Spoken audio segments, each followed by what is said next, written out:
मी कोमल. माझं वय 30 आहे. माझ्या घरची परिस्थिती ही बिकटच आहे. 2 वेळचं जेवणसुद्धा मुश्किलीनं मिळतं, अशी आमची परिस्थिती होती. आणि अशा परिस्थितीमध्ये मला लहानाचं मोठं करणं हे माझ्या आई-वडिलांसाठी एक कठीणच काम होतं. तरीही माझ्या आई-वडिलांनी मला लहानाचं मोठं केलं होतं. आता त्यांच्या डोक्यावरती फक्त एकच प्रश्न होता, तो म्हणजे माझ्या लग्नाचा. माझ्या लग्नाचा प्रश्न म्हटलं की माझे आई-वडील हे खूप काळजीत असतात. मी त्यांना असं खूप वेळा पाहिलं होतं आणि मी कित्येक वेळा माझ्या आईला म्हणाले होते, की "आई, माझ्या लग्नाची जर तुम्ही काळजी करत असाल, तर ती नक्कीच करू नका. कारण मला तुमच्यापेक्षा जास्त महत्त्वाचं काहीच वाटत नाही. तुम्ही तुमच्या अशा परिस्थितीमध्ये मला लहानाचं मोठं केलं. यातच मी सर्व काही पाहिलं आहे. त्यामुळे माझ्या लग्नाची तुम्ही काळजीच करू नका. आई, तुम्ही माझ्यावरती जेवढं केलं आहे, तेवढं कोणीही करू शकत नाही. त्यामुळे तुम्ही बिनधास्त राहा." असं मी कित्येक वेळा माझ्या आई-वडिलांना सांगायचे. काही वेळेला शेवटी आई-वडिलांना असं वाटायचं, की मुलीला किती दिवस आपल्यापाशी ठेवणार? एक ना एक दिवस तरी तिचं लग्न लावून द्यावं लागणार आहे. ते बरेच प्रयत्न करत होते आणि त्यांनी माझ्यासाठी मुलगा पाहण्यासाठी सांगितलं आणि ते मलाच म्हणत होते, की "जर मुलगा चांगला असेल, आम्ही लवकरच लग्न लावून देऊ. भले त्यासाठी आम्हाला घर विकावं लागलं तरी चालेल." आणि एक दिवस असंच एक मुलगा माझ्या आईला पसंत पडला. आईने वडिलांना लगेच सांगितलं आणि त्या दोघांनी मिळून मलाही सांगितलं. विशाल त्या मुलाचं नाव होतं. विशाल हा एका मोठ्या कंपनीमध्ये कामाला होता आणि त्याला पगारही चांगला होता. म्हणूनच आईने त्याला माझ्यासाठी पसंत केलं होतं. पाहिलं होतं. आता आई-वडिलांना सुद्धा पसंत आहे म्हटल्यानंतर मी काहीच बोलले नाही. त्यांच्यामध्ये मला काही बोलताच येणार नाही. आईला विचारलं. आई म्हणाली, "आपण विशालला घरी बोलवावे." त्याला एक दिवस घरी बोलावले आणि त्यांनी मला पाहताक्षणी तो माझ्या आईला म्हणाला, "मला मुलगी पसंत आहे. आई-वडील इथे आहेत की बाहेर आहेत?" त्यावर विशाल म्हणाला, "हो, ते गावी असतात आणि याचं झालं तर ते कसे येतील?" म्हणून माझ्या आई-वडिलांनी विशालच्या आई-वडिलांना न पाहताच माझा आणि विशालचा साखरपुडा करून टाकला. काही दिवसातच लग्न होतं आणि लग्नासाठी माझे आई-वडील घरची जमीन विकण्याचा प्रयत्न करू लागले होते. मी त्यांना तेवढ्यात म्हणाले, की "तुम्ही जमीन विकण्याचा प्रयत्न करू नका, कारण तुम्हाला खड्ड्यात घालून मला जायचं नाही." म्हणून मी माझ्या होणाऱ्या नवऱ्याला म्हणजेच विशालला या गोष्टीची कल्पना दिली. आता ही गोष्ट विशाललाही पटली होती. विशाल तेवढ्यात म्हणाला, "एक काम करा, आम्ही दोघेही कोर्ट मॅरेज करतो. तुम्ही आमच्या लग्नाचा खर्च काहीच काढू नका." असं म्हणून त्याने माझ्या आई-वडिलांना समजावून सांगितलं. त्याच्या म्हणण्याप्रमाणे आम्ही कोर्ट मॅरेज केलं आणि कोर्ट मॅरेज करताना देखील त्याचे आई-वडील नव्हते. माझे आई-वडील म्हणाले, "बरं ठीक आहे, असू दे." असं म्हणून माझ्या आई-वडिलांनी मला विशालसोबत रवाना केलं. मी आणि विशाल त्याला कंपनीने दिलेल्या खोलीवरती राहू लागलो होतो. लग्न झाल्यानंतर माझ्या लग्नाची पहिली रात्र होती. आता सुहाग रात होती. आता पहिल्या रात्रीच मला विशालकडून खूप वेगळा अनुभव आला होता. कारण विशाल माझ्या पहिल्याच रात्री कामावरती निघून गेला. मी त्यांना कामावरती जाऊ नका म्हणून सांगितलं, तरीही तो ऐकला नाही. तो म्हणाला, "मला काम आहे. पहिली रात्र ही आपली रोजच असणार आहे. त्यामुळे तू झोप, मी येतो." विशाल कंपनीमध्ये गेल्यानंतर मी खोलीवरती एकटीच होते. मला भीती वाटत होती आणि तरीही विशाल मला टाकून निघून गेला होता. म्हणूनच मी दुसऱ्या दिवशी सकाळी उठले आणि चटकन घरातील सर्व आवराआवर करून स्वयंपाक वगैरे करून घेतला. सकाळी विशाल घरी आला. मी विशालला पाहिलं आणि त्याला म्हणाले, "अंघोळीला पाणी काढू का? तुम्ही अंघोळ करून घ्या." अंघोळ वगैरे केल्या आणि नाश्ता केला आणि मला म्हणाला, "एक काम करूया, आपण बाहेर फिरायला जाऊया." असं म्हणून विशालने मला बाहेर फिरायला घेऊन आला आणि त्याने मला हवे तसे कपडे घेऊन दिले. घालण्यासाठी घरी कपडे हवे होते. विशालने भरपूर सारे कपडे घेऊन मला घरी आणून सोडलं आणि पुन्हा तो गाडी काढून निघून गेला. मी त्याला विचारलं सुद्धा, "तुम्ही कुठे चालला आहात? तुम्हाला इथून पुढे मी कुठे चाललो आहे असं मला विचारायचं नाही." असं मला म्हणाला, "काही काम असतं माणसाचं. तू घरी बस, मी येतो." असं म्हणून त्याने निघून गेला. मी म्हणाले, "घरी जेवण करायला या." तेवढ्यात तो म्हणाला, "बघू, आलो तर येईन." त्यानंतर तो रात्री 1 वाजता वापस आला. तो दार वाजवत होता. मी खूप घाबरले होते. अर्ध्या रात्री कोणीतरी आलं आहे, मला काहीच कळेना. मी हळूच म्हणाले, "कोण आहे?" बाहेरून आवाज आला. "अगं, मी आहे." आणि मी चटकन उठले आणि दार उघडलं. दार उघडून मी समोर पाहिलं तर विशाल होता. विशालच्या तोंडातून उग्र वास येत होता. मी विशालला म्हणाले, "अहो तुम्ही दारू पिऊन आलात की काय?" तेवढ्यात तो म्हणाला, "हो, माझं चुकलं. कंपनीमध्ये पार्टी होती. पार्टीमध्ये दारू पीत नसलं तरी साहेब लोकांचा आग्रह मोडता येत नाही. काय करायचं, कामच करायचं असतं ना आपल्याला." असं म्हटल्यानंतर मलाही काही करता आलं नाही. मीही विशालला घरात घेतलं आणि त्यांना म्हणाले, "तुम्ही फ्रेश व्हा." फ्रेश झाल्यानंतर मी थोडं जेवण दिलं आणि आम्ही दोघंही झोपी गेलो. नंतर मी विशालला अशा वागण्यामुळे थोडीशी वेगळीच वागू लागली. माझे मलाच कळेना माझी चिडचिड होऊ लागली. विशाल लग्न झाल्यापासून एक रात्रसुद्धा माझ्यासोबत झोपला नाही आणि जरी झोपला असला तरी तो त्याच्याच धुंदीत असायचा. त्याला कसलंही सूध नसायची. त्यामुळे माझी चिडचिड वारंवार व्हायची. मी कित्येकदा विशालला भांडण्याचा सुद्धा प्रयत्न करायचे, परंतु तो मला काहीच बोलत नसायचा. म्हणून मी एके दिवशी तो काय करतो, कुठे जातो ते पाहण्यासाठी निर्णय घेतला आणि मी सकाळी तो कामावरती जातो म्हणून निघून गेला. मी थोड्याच वेळाने त्याच्या पाठीमागे मागे निघाले. मी हळूहळू पाठलाग करू लागले होते. पाठलाग करत करत एका ठिकाणी पोहोचले. त्या ठिकाणी एक गाडी होती आणि त्या गाडीच्या समोर एक घर होतं. मी हळूच समोर विशालची गाडी पाहिली आणि त्या घराच्या दारात आली. दारामध्ये विशालच्या चप्पल होत्या. हे पाहून मी दरवाजाच्या डोकावण्याचा प्रयत्न केला. परंतु नंतर मी तसे न करता शेजारी असणाऱ्या खिडकीतून डोकावून पाहण्याचा प्रयत्न केला. मी खिडकीतून पाहिलं, एक 40 वर्षाची तरुणी उभी आहे आणि माझा नवरा हा तिला घट्ट मिठी मारून उभा आहे आणि तो चुंबन घेत आहे. मी पाहत होते. थोड्याच वेळाने त्या बाईने विशालला खाली झोपावले आणि विशालची पॅन्ट काढली आणि नंतर विशालच्या अंगासोबत खेळू लागली. नंतर विशालही तिचं पूर्ण अंग दाबू लागला. त्याने पूर्ण लाल लाल केलं होतं आणि नंतर ती म्हणाली, "विशाल आता बास करा ना, आता चटकन मला आता सहन होत नाही रे."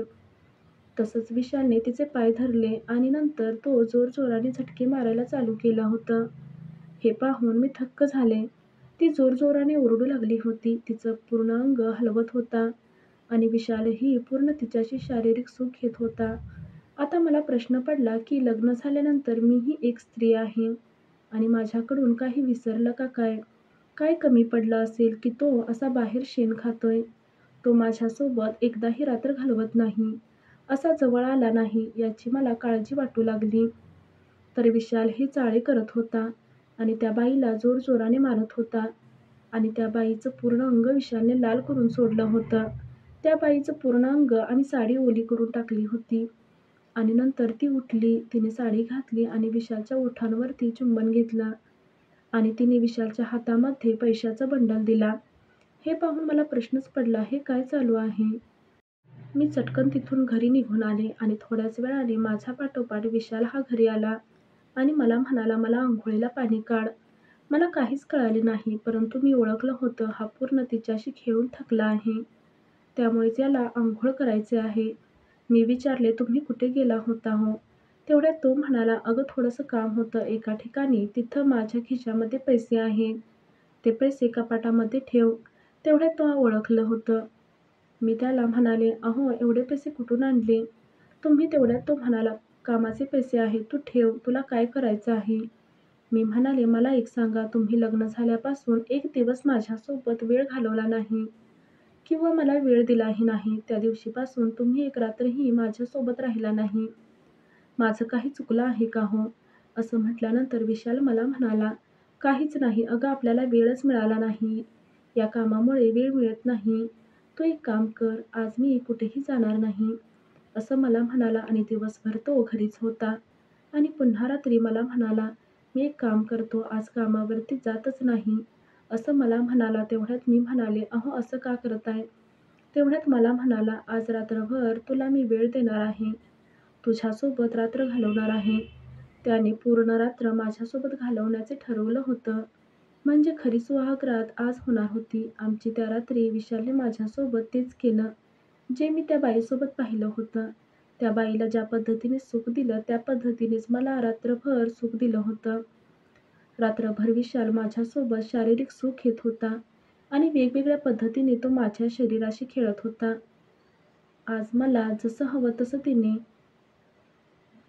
त्याला मला शांत केलं होतं आणि मारूनही माझं पूर्ण अंग लाल केलं होतं. मला दुसऱ्या दिवशी उठताही येत नव्हतं, परंतु मला आज समजत नव्हतं की माझा नवरा नेमकं काय काम करतो. मला कळालं होतं शारीरिक गरज असते त्याच्या शरीराची भूक भागवण्याचे काम माझा नवरा करत होता आणि त्यातूनच त्याला पैसे भेटायचे. लग्न होताना मला माझ्या आईला चुकीचं सांगितलं होतं. तो कुठल्याही कंपनीमध्ये कामाला नव्हता. एक प्रकारे त्याने माझी फसवणूकच केली होती. मला त्याची एकच गोष्ट चुकीची वाटली होती, ती म्हणजे की त्यानं खोटं बोललेलं आणि फसवणूक केलेली. मला खूप वाईट वाटत होतं. मी धाडसाने विशालला एके दिवशी विचारलं, "तुम्ही काय काम करता? तुम्ही कोणत्या कंपनीत आहे?" तो एके दिवशी मला दाखवा. तो मला म्हणाला, "अगं तुला घरात काही कमी पडू देत नाही ना. तुला माझ्या कंपनीपाशी काय आहे?" तेवढ्यात मी म्हणाले, "मी त्या दिवशी तुमचा पाठलाग केला आणि मी पाहिलं, तुम्ही कोणत्या कंपनीत काम करता आणि काय करतात. तुम्ही मला काय बोललेले?" तेवढ्यात विशाल मला म्हणाला, "म्हणजे मला कळालं नाही."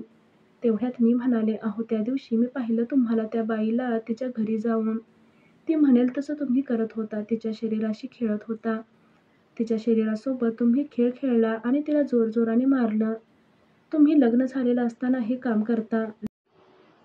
लग्न झालेलं असताना तुम्ही एखाद्या दुसऱ्या स्त्रीसोबत संबंध कसे ठेवू शकता, हे मला कळालं आणि तिच्यापासून तुम्ही पैसे घेऊन आला आणि तेच पैसे कपाटात ठेवायला लावले मला.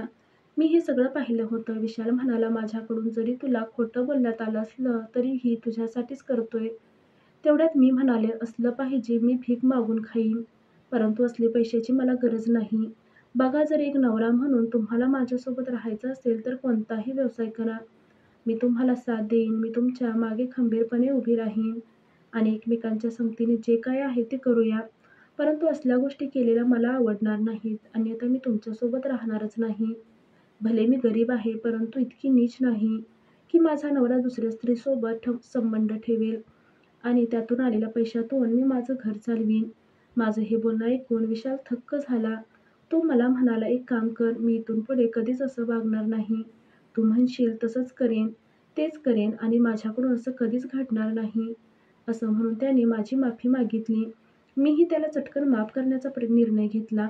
परंतु पुढे त्याच्याकडून असं चूक होणार नाही, असे मी त्यांच्याकडून लिहून घेतलं होतं. कारण शेवटी माणसाची मतं बदलू शकतात. म्हणून मी त्याला कधीच बोलले नाही. इथून पुढे नक्कीच विशालने असं काही केलेलं नाही. परंतु त्याला वारंवार फोन यायचे आणि त्याला फोनवरती त्याला येण्यासाठी मागणी करायची. ते फोन किती स्त्रियांचे यायचे आणि हे मी किती वेळा पाहिलं होतं. मी एके दिवशी हा फोन घेऊन पोलिसांकडे गेले आणि पोलिसांना त्या बायकांचे नंबर दिले आणि मी पोलिसांना सर्व गोष्टी समजावून सांगितल्या. पोलिसांनी त्या बायकांना चांगलं समजावलं आणि इथून पुढे विशालला फोनच आला नाही. मी त्यांना चांगलंच बजावून त्यानंतर विशालला त्या नावाचे कधी फोन आलाच नाही. विशालला मी म्हटल्याप्रमाणे विशालने किराणा मालाचे दुकान टाकलं आहे आणि आता तो दुकानात आहे आणि मी सर्व पाहते. आम्ही एकमेकांच्या संमतीने सर्व गोष्टी करतो. विशाल आता अशा गोष्टींकडे लक्ष देत नाही. त्या दुकानात येणाऱ्या पैशांमध्ये पूर्ण घर चालवतो. त्यामुळे आम्हाला कशाचीच कमी पडत नाही. थोडेसे आम्ही पैसे कमी कमवतो, पण कष्टाने करतो आणि इज्जतीने कमावतो. याचा मला खूपच अभिमान वाटतो. मी म्हटल्याप्रमाणे माझा नवरा वागत आहे, याचा मला आनंद आहे. परंतु काय खरं आहे आणि काय खोटं आहे हे समजून घेण्याची सुद्धा माणसांमध्ये क्षमता असावी आणि तीच माझ्या नवऱ्यामध्ये मला ती दिसली. त्यामुळेच मी आणि माझा नवरा दोघी सुखात आहोत. इथून पुढे मी कधीही माझ्या नवऱ्याची वेगळ्या पद्धतीने बोलले नाही आणि त्यानेही कधी माझ्याशी वेगळं वागला नाही किंवा मला वेगळं वाटलं असे काही त्यांनी केलं नाही. मी आता विशालसोबत खरंच खूप सुखी आहे. माझ्या आई-वडिलांना देखील या सर्व गोष्टी मी सांगितल्या. त्यांनाही आता आनंद आहे विशालचं हे समाधानी वागणं पाहून. तेही खूप खुश आहेत. माझ्यासोबत फसवणूक झाली अशा कित्येक गोष्टी मुलीसोबत होत असतील. पण मला वाटतं की तुम्ही कितीही वाईट परिस्थितीत असाल, तरीही अशा गोष्टी सर्व पाहिल्याशिवाय करू नये. कारण आपण अशा गोष्टी जर पाहिल्या नाही तर समोर येणाऱ्या अडचणींना आपल्याला तोंड द्यावं लागतं. त्यामुळे त्या गोष्टी पाहिल्याशिवाय करू नका आणि जर लग्नानंतरच्या गोष्टी जर समोर येत असतील, योग्य मताने चर्चा करा. नवऱ्याने ऐकलं तर त्याच्यासोबत तुमचा संसार सुखाचा होईल आणि जर तो ऐकतच नसेल, त्यानं तुमचं काही ऐकलं नाही, तर एक ना एक दिवस तुम्हीही तुमच्या संसारामध्ये सुखी नसाल. आणि तुमच्यासमोर बऱ्याच अडचणी येत राहतील. मी एवढंच सांगते, माझ्यासोबत जे घडलं तो प्रसंग मी तुम्हाला सांगितला. अशा गोष्टी तुमच्यासोबत घडू नये हीच प्रार्थना करते.